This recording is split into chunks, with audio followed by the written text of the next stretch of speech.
First take this morning out of the NFL. The NFL has fined the Falcons $250,000 and defensive coordinator Jeff Ulbrich $100,000 for failing to prevent the disclosure of confidential information distributed to the club in advance of the NFL draft. Okay, RC, I will start with you. Your reaction? Yeah, I think this has to be done by the NFL. When you look at just all of the prank calls, but now a coach's son is calling an NFL hopeful or NFL draftee on the most important day of his life, and that is with the intention of being mean. That is with the intention of it having a negative effect. When you are in charge of this sort of sensitive information, it is your job to keep it confidential. And I think Jeff Ulbrich, being at his home, may have gotten too comfortable, but what this incident shows us is you never can be. You never can be in a situation where you have this sort of information and you don't protect it with your life, because this is not only your career, but this also affects many other people.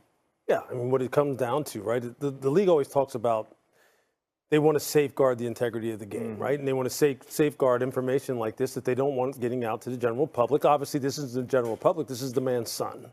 And so I think there's two. It's kind of a twofold thing. It's like, one, this kind of information cannot be accessible to people in your family because they don't have any business having it, you know. And then number two, what if this would have who's to say that his son couldn't potentially, or someone else couldn't potentially have access to any other kind of information that Jeff Ulbrich has that would compromise the integrity of the Atlanta Falcons, what they're trying to get done as a football team. I mean, there's a lot of different layers to this. So I think what they're trying to say is, hey, look, you better be more careful now. Going forward, coaches, you better be more careful, especially if you know you have some sensitive information like that laying around your house. What would be interesting is to hear the conversation that he had with his son about this. Because this is a 21-year-old young man who did this. This isn't some 14, 15-year-old. Yeah, it's a disaster with the kid, 100% right. Oh, why are the Falcons getting the $250,000 fine? I mean, Ulbrich had the number. The Falcons are not supposed to give it to Ulbrich? Of course he has to have the number. He's a defensive coordinator.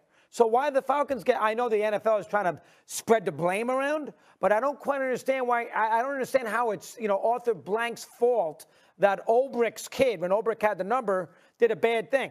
It's not Blank's kid, it's Ulbrich's kid. And Ulbrich works at the Falcons. He got the number at home. He took it, so we got to blame Atlanta? Well, I don't quite understand why they get the $250,000 fine myself. The only interesting thing about that to me is this. When you say, like, Ulbrich works for the Atlanta Falcons, he has to have the number. Shedeur Sanders is a quarterback. Jeff Ulbrich is a defensive coordinator. Why does he need to have the number? What did he need to have the number for in that particular? But he obviously did, because the kid stole it from Ulbrich. And they're also, too, you find the Atlanta Falcons so you can put some sort of accountability on the organization. Right. Because, as you know, it's one thing to have to regulate yourself, but when we have people to answer to now, that pressure that is being put on them, it also trickles down to you. So I think that's a part of the NFL also saying that, yes, this time it was Jax Ulbrich, right? What happens the next time? Or what happens if it takes another step where some of this information gets out and now one of these individuals is actually physically injured? And so I think it's more about making a point. We need all of you to be locked in. Well, y'all are absolutely right. I mean, the fact of the matter is you have to find an organization because you're connected to the individual. You employ the individual that this happened with. And so you're looking at the organization to let them know there's a level of culpability. That way you don't have to concern yourself with the enforcement. The organization itself will concern itself with the enforcement, and it trickles down from there. I feel bad for Jeff Ulbrich from the standpoint that, yeah, it's a $100,000 fine, and obviously that's some money. The man ain't walking around making tens of millions of dollars or anything like that. But the other side to this is an incredible embarrassment.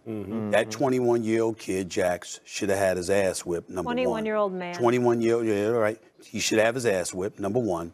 Number two, I mean, it's like I wanted to refrain from putting him on screen like I told you the other day. But that was, I didn't know when you were talking about it the other day, Lewis, that the dude had put it out on social media. I had no idea. I knew we knew the story, but I had never seen the video. So I'm like, this idiot actually went out there and did it. He filmed it. He had himself filmed doing it.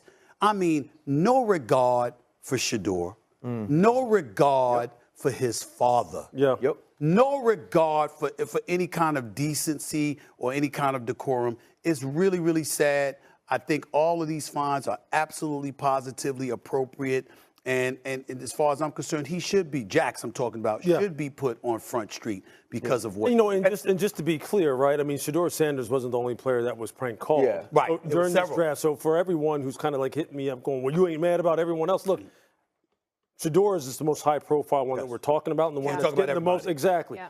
But look, I think this speaks to a bigger problem anyway, and we talked about it a little bit yesterday, and that's just that the blatant disregard for respect for what these guys are trying to accomplish, and the fact that we always feel the need to kind of like make a mockery out of something and try and make a joke out of something. Not everything needs to be made a joke out of. Right. Everything doesn't need to have this kind of little twist put on it, man. So people need to like kind of grow up in these kind of situations. Well, you look at it slightly differently. No, you look at it slightly differently than I do, Lewis. You think they were joking. I think they were intentionally trying to hurt him. Agreed. Well, you know, I'm using the word joking loosely. I mean, of course, you're doing something that's just because remember, look, and I went back and I watched the video, and remember what Jack said to him. You know, New Orleans Saints and Mickey Loomis. You know, I know you're looking forward to us. Well, it ain't gonna happen today. Right. You understand what I'm saying? You're going to have to wait a little longer. Yeah. Listen, like, damn. This whole thing was egregious, and it's wrong for any player, but it was certainly kicking a man when it's down when you talk about Shedeur Sanders and what was a national story and a humiliating situation.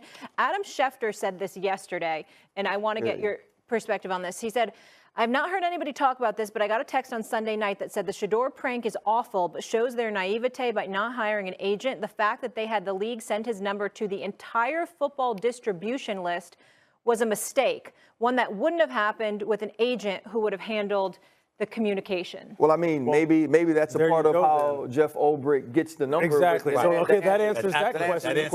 That answers the question for Lou. Doesn't make it okay. I just want to. No, it doesn't make it okay, but I think it answers one of Lou's questions. Why would Jeff Ulbrich even have it sure Shedeur does. Sanders? It sure does. And I didn't know that. Yeah, and I think and this is just me having talked to Jeff. A lot of times, too, you have to think about what's going into what he's dealing with right now. And having the embarrassment and also having to deal with your son. And you also don't know what's going on within a family. And it's no excuse for a 21-year-old man to behave in this manner. But it speaks to what Lewis is saying as well.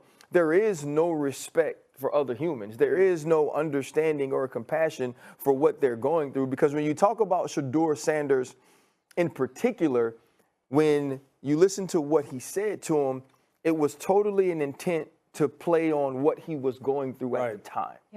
Right? It's not like calling Tyler Warren, who was supposedly called, who goes 14th overall. It's not like calling some of these players that were picked on the first day. And so it's a moment where you get a laugh.